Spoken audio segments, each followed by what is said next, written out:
Welcome to Ageless Fury. Randall Cox here. Today we're going to talk about calories and fasting and how that plays into our training, our weight loss, and nutrition. Hey, if this is your first time here, start by subscribing now. Get those notifications turned on so you don't miss anything.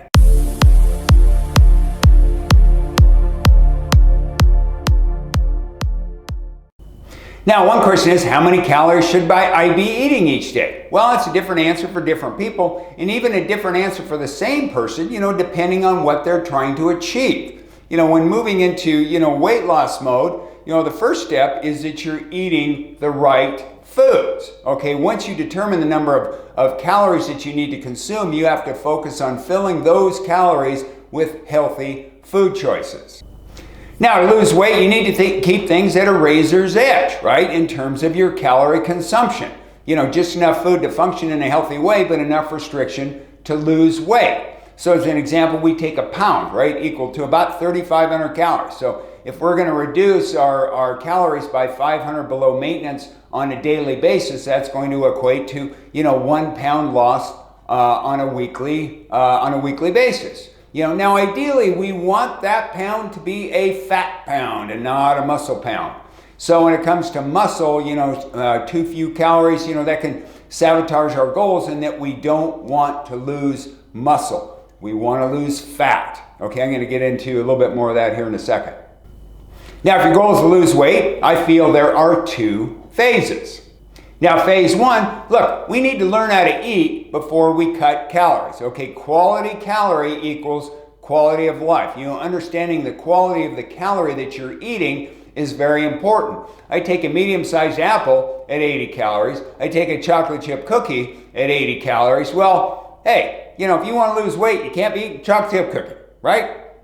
Now, phase two is where we cut calories. But trying to complete phase one and phase two at the same time, look, that's hard, okay? Because you're probably cutting out some bad foods that you've been eating for a really long time, and you're restricting calories. So let's try and conquer that first phase before we move on to, conquer phase two.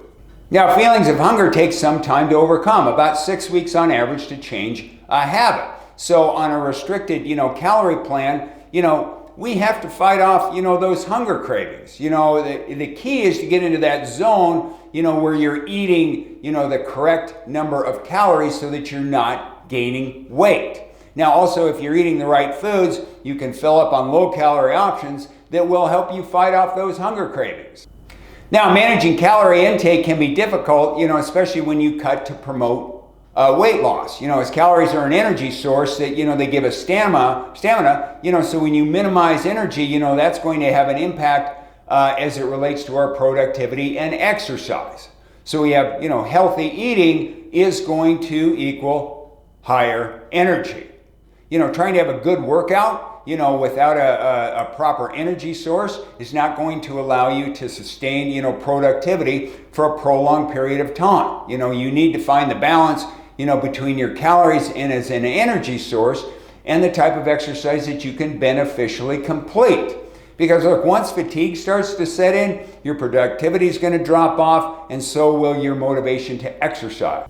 Now, studies have shown over and over that the correct amount of calorie consumption, without malnutrition leads to longevity in life. So the one thing that you can do to maximize your lifespan right now is to eat the correct number of calories to maintain a healthy weight. Now, one key is healthy low-calorie foods, that are nutritiously filling and giving your body the calories that it needs to be productive. Now, determining the number of calories that your body needs to be productive is different for every body. Okay, now there are several programs out there on the internet that can help you determine what's needed. Now, there is one simplified method, it's that 12 to 13 calories, for every pound of body weight concept. But I want you to keep in mind that, whatever concept that you go with, look, this is a benchmark and you may need to rework it.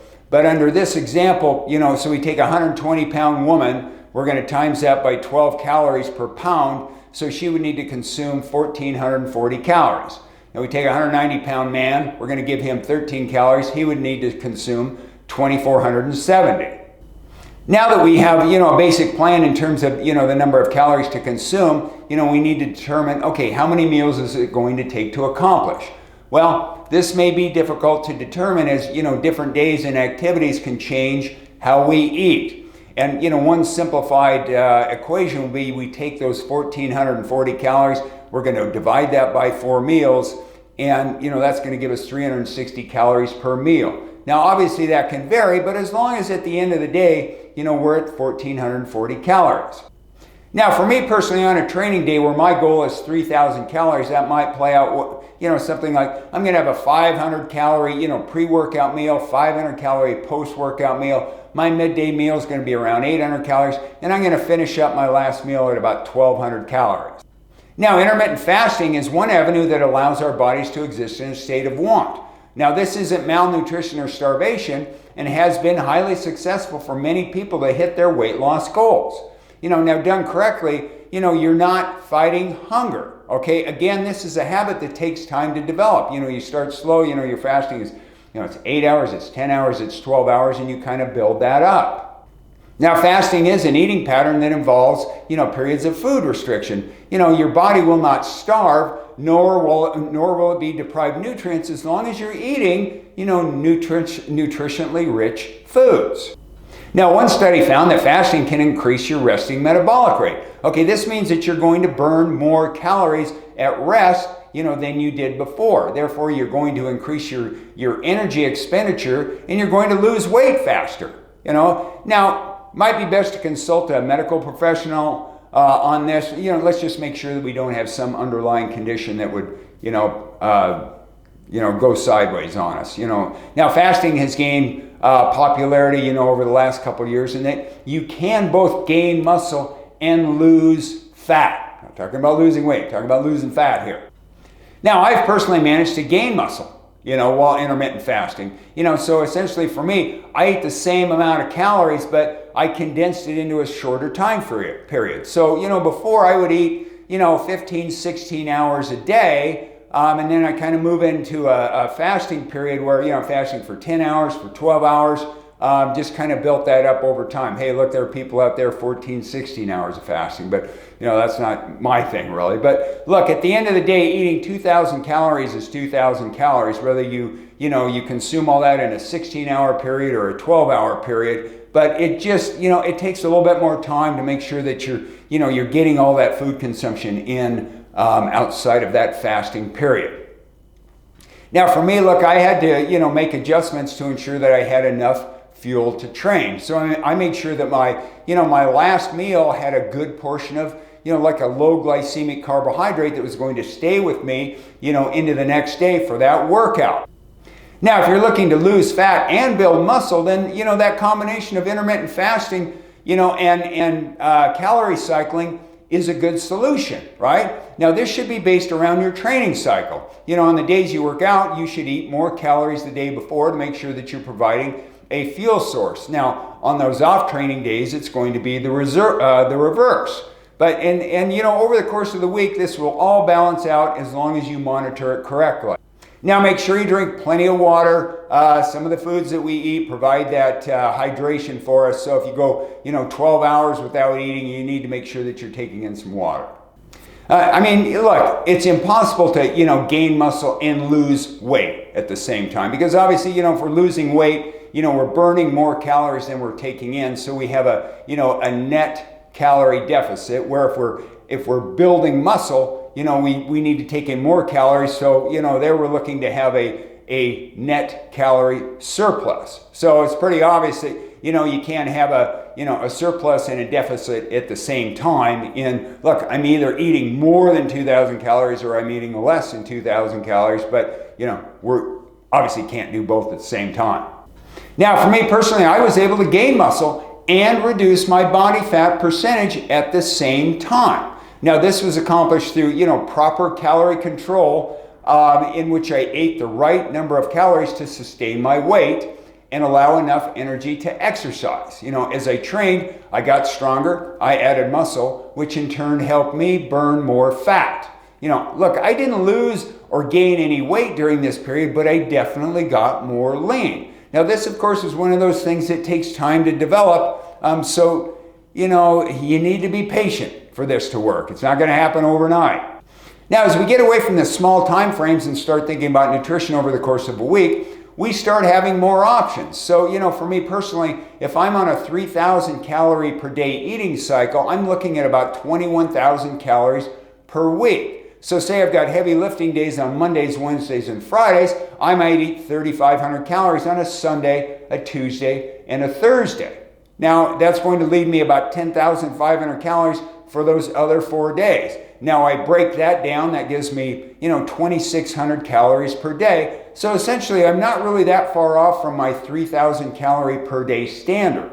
Now, as I just outlined, the type of exercise you do plays into this as well. Obviously, if you're strength training, you're going to need more calories for fuel as opposed to cardio, where you can get by with considerably less. So you need to plan out your week in advance as to the type of exercise that you plan to do and build your calorie consumption around that. For more intense weightlifting, higher calories and carbs the day before, but let's reverse that, for our cardio where we're going to consume, less calories the day before. Now, one thing I'd like to touch on briefly is, plant-based over animal-based proteins, okay? Now, my disclaimer here, obviously do your own research and, figure out if this is the right approach for you. But, for me personally, I've seen an increase in energy, not necessarily, leaps and bounds, mind you, but this has been a bit of a game changer for me. I was able to get stronger, add muscle size, and reduce my body fat. And look, it's been about 30 years since the last time I had what I would call, washboard abs until I turned 60. Now I started slow. I had about a 50-50 split to where now I've moved to a 25-75 where, I'm heavy on that plant-based side. Hey, it just depends on what's going to work for you if you want to get into that plant-based eating. Now, I consume a high volume of food, so I never feel hungry. I eat very nutrition-rich food. So, look, I'm not missing anything. But the other big thing for me has been a reduction in inflammation. My joints feel so much better, and trust me, I've tried just about everything I could to reduce inflammation. But I like to think that, the plant-based eating has really helped me turn a corner on that inflammation thing. So there you have it. Hopefully this can help, guide you and give you a positive spin on heading in the right direction. Obviously, look, we're all looking, for our finish line. Where do we need to be, to achieve those goals, to hit that end vision? Hey, please leave your comments as I work with people on their quest for better health. If you're looking for more programs to help you out with, the weight loss and nutrition and the exercise goals, please follow me on YouTube and Instagram. Thank you.